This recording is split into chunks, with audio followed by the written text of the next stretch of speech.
this is something that you have to do beyond us. On a regular basis, provide updated information, materials to reporters if there's some new development in Coventry. Coventry, Rhode Island is a rural town with big plans. Karen Carlson is a chairperson of the volunteer group called Celebrate Coventry. Visitors during the summer and spring, and we get people used to coming into Coventry, then we might be able to get more small businesses in and keep the ones we have.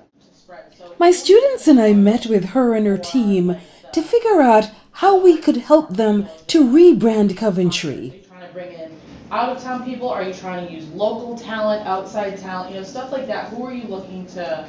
Well, I think basically we're trying to target town people. Okay. First. They say Coventry's biggest challenge is to build a positive perception of the town, has high taxes, problems with the management of its fire district, its rural location, and the absence of a central downtown area are stifling the growth of Coventry. And residents have got together and they want to do something about that. They call the project Celebrate Coventry. Their goal, to revitalize the economy of Coventry, to promote Coventry as a tourist destination, and to make Coventry one of the cultural centers of Rhode Island. I went on a tour of Coventry today with the team. Let's see what we find out. That lot that we just parked in, is that, like, people use that for public parking, or is that just... Our first stop was Johnson's Pond, where we met Norma Smith, a resident who has lived here all her life. She was eager to tell us about its rich history. There was a tavern here as well. This is normally a story with my book. But there was also a tavern on this corner, which is long since gone. Which is a shame. But this is gone. The mill pond is here that I pointed out to you. Mm-hmm. And that mill we saw there is here now. Located in Kent County, Coventry boasts 5 historic districts, which are the foundation of the town's rich history. Was a field. That's where the French troops camped, and they let them build on it. Wow. They should have never let them build on it. That's because they don't really care that much about history. I know. That should have never been allowed. But what can I say? The town is also home to industrial mills, once used for manufacturing. Now they are apartment homes. There are also beautiful parks and nature trails. But perhaps the most significant stop was this monument, the Nathaniel Greene homestead. Nathaniel Greene was a general in the U.S. Army. In fact, he was the second in command to George Washington, the first president of the United States. Yet, he's largely unknown in Rhode Island. David Procaccini is the president of the General Nathaniel Greene Homestead Association.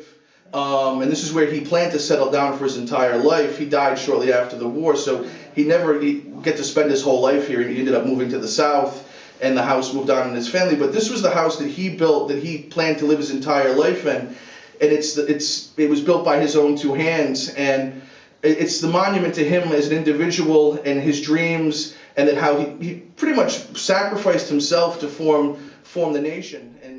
To recognize Nathaniel Greene, the Homestead Stages a reenactment of the Revolutionary War every year. In this field, the spectators sit right on the hill right here, and the battle goes on right across here and into that field over there and into that field over there. You fit thousands of people? This was the cast. Over the 2 days, yeah. Because we do 2 battles a day, so it's spread out. Time. Do you get the kind of publicity that would bring people in to the house? We do now. We didn't for a long time. My predecessor is now in his 80s, and he didn't believe in social media or... Public relations is very important to the Celebrate Coventry team, and so the Roger Williams University students are focused on this aspect of it. Take this town and really amp it up. Get coverage for them in newspapers, television, all good stories, about what the community is doing through focusing on their arts, their culture, music, everything to do with a small town, big family type thing. So now I'm standing in front of the Coventry Lumber Music Pavilion. Now, prior to this, Coventry did not have a town centre. So this pavilion is meant to be a place where residents, families, people can come together as a community. And this is one of the main features of the Celebrate Coventry project. The Celebrate Coventry Committee hopes to showcase the cultural history of the town here to attract community members and tourists. Our final stop was here at the Summit General Store, which has been around since 1886. We asked the owner Paul and store employee Kayla what they thought about Coventry. Or what too? I'd like to see the rural end maintain its rural characteristic.